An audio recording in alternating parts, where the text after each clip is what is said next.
This is HeKnowsHisSport, bringing you that heat and fart.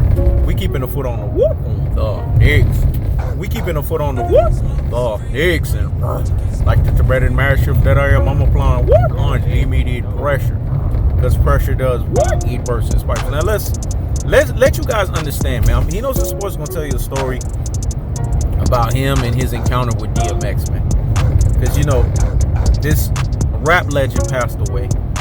He was a troubled king, nevertheless. He had troubles. He had his demons. His demons got the best of him. But see, me, I'm not gonna sit here and do all of this status quo swan song of telling people, oh, DMX was this guy and he was that guy. I don't know DMX like that for me to even say that. I only had one encounter with him. And the one encounter that I had with him was so powerful.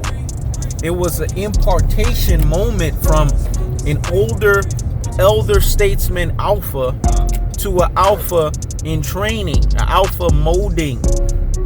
This man gave HeKnowsHisSport such precedence, such basically certification, authorization, verification, and such credence. And this was before HeKnowsHisSport became HeKnowsHisSport. All I remember was me and my bio brother, Richie Rich, we was waiting at the school bus, you know what I'm saying? Well, not school bus, but we took public transportation. We took public bus. We took the G bus, you know what I'm saying? Everybody that know what time it is. We used to play spades and tunk. Me and him, boy, we used to run motherfuckers off the bus. Shit, don't play with us, dog. We were the spade and tunk king. We used to bet on the bus and every damn thing. All I remember was we was waiting on the bus. It was a rainy day. I remember this clear as day. And for some reason, the bus matter of fact, no, this what happened. The bus that got us, that bus broke down. So we had to wait on another one. And this was back in those days where, there wasn't none of this Me Too nonsense, you know what I'm saying? Like girls with the big old butts, they used to sit on. Y'all know what I'm talking about. This is for motherfuckers that was in high school in the 90s. They know what the fuck I'm talking about. You used to sit down, and if you was a cool, calm, and collected individual, them girls, they used to have them big asses, dog. They would sit on your ass, you be hard on their ass the whole fucking time while y'all playing cards and shit, smelling them up real good, filling them up real good. Y'all know what the fuck I'm talking about, man. This for the motherfuckers in the 90s that experienced this shit. If you didn't experience it, then I can't take the time to explain it to you. But anyways, in its most cold-hearted, unadulterated, and cutthroat true telefashion is as simple as this, man.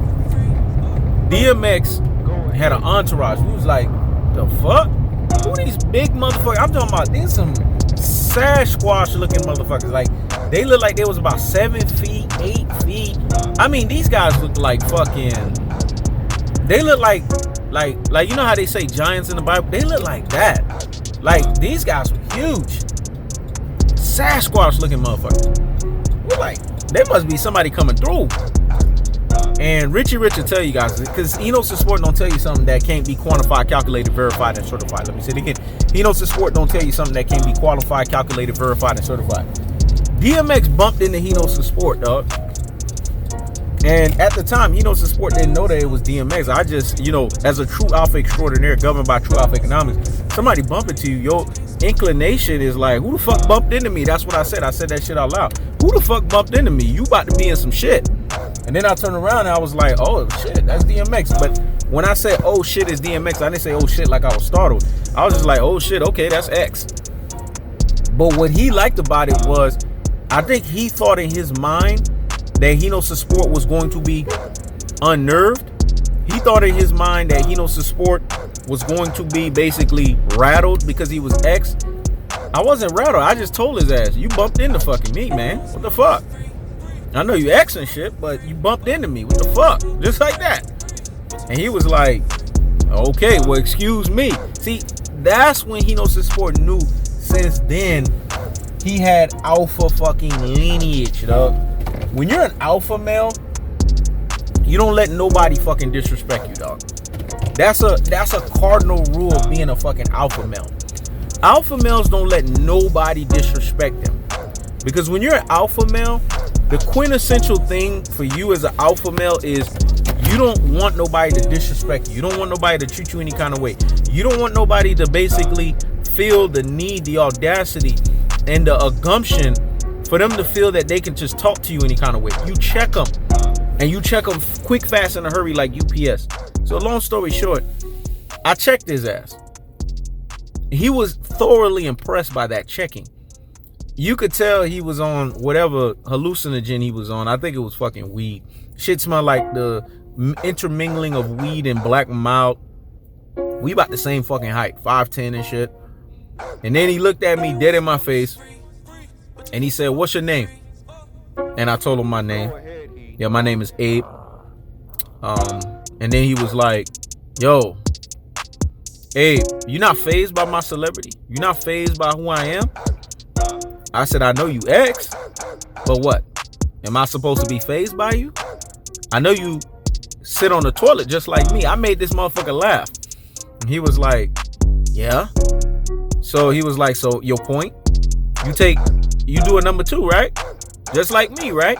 Your shit stink just like me, right? So why the fuck am I gonna be fazed by you?" And he was like, "Great fucking point. I like that shit." He said, the fact that you wasn't unnerved by my celebrity, the fact that you wasn't unnerved by me, greatness is going to find you. You're destined for greatness. You guys have to understand, for a guy who was, I think I was what, 16, 17 at the fucking time. You guys have to understand what that kind of shit did to somebody like me. Because I already had an active father in the home that was already doing these things. What people got to understand, this is why HeKnowsHisSport tells you guys this stuff.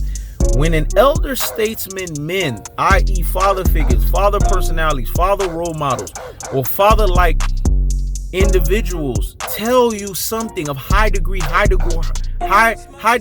order, and high magnitude, what it does is it elevates you.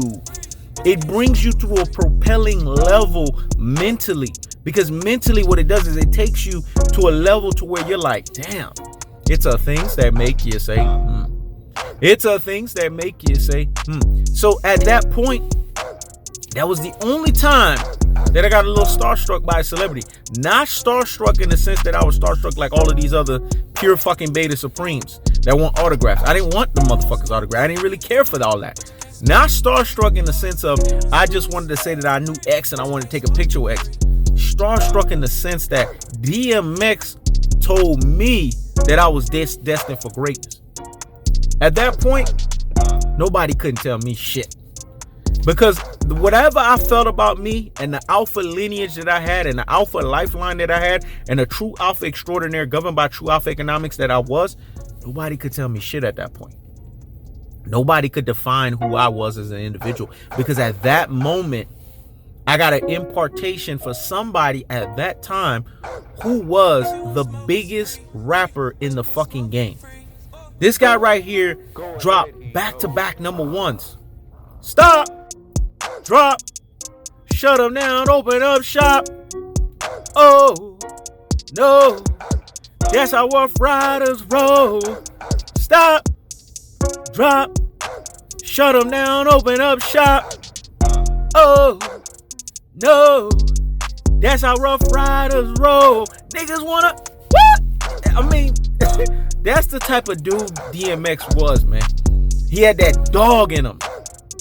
That's where the whole dog animalistic mentality of HeKnowsHisSport was birthed. It was birthed watching a true alpha extraordinaire governed by true alpha economics like DMX and watching how he was a fucking dog, man.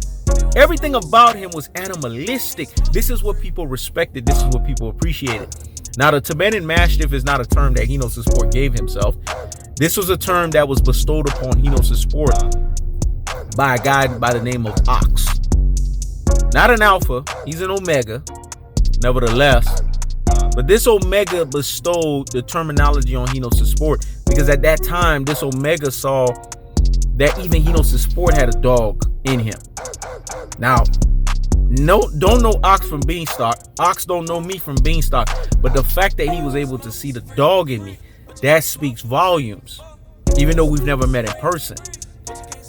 HeKnowsHisSport believes that's the same thing DMX saw. He saw that he was staring at a dog just like him. He probably knew it was a Tibetan Mastiff at that time. And that's why he respected it. And that's why he said that HeKnowsHisSport was destined for greatness. see, what people got to understand is that moment was like a silver lining moment. It was like a caveat. It was like a transformational moment for HeKnowsHisSport, because it elevated HeKnowsHisSport to a level to where HeKnowsHisSport was like, can't nobody tell me shit. In so much so that when HeKnowsHisSport went to Iraq, HeKnowsHisSport was standing in front of a bunch of soldiers, generals, all kinds of motherfuckers.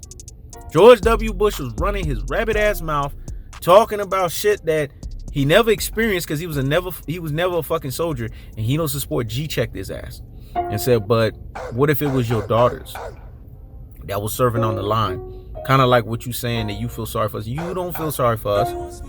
You just saying that because it sounds good. It sounds taboo. See, HeKnowsHisSport has always been that motherfucker that always addresses the elephant in the room. This wasn't just a day one shit. I've always been like that. If you ask my birth father, you ask my birth mother, you ask my bio parents, they will tell you he's an asshole by nature.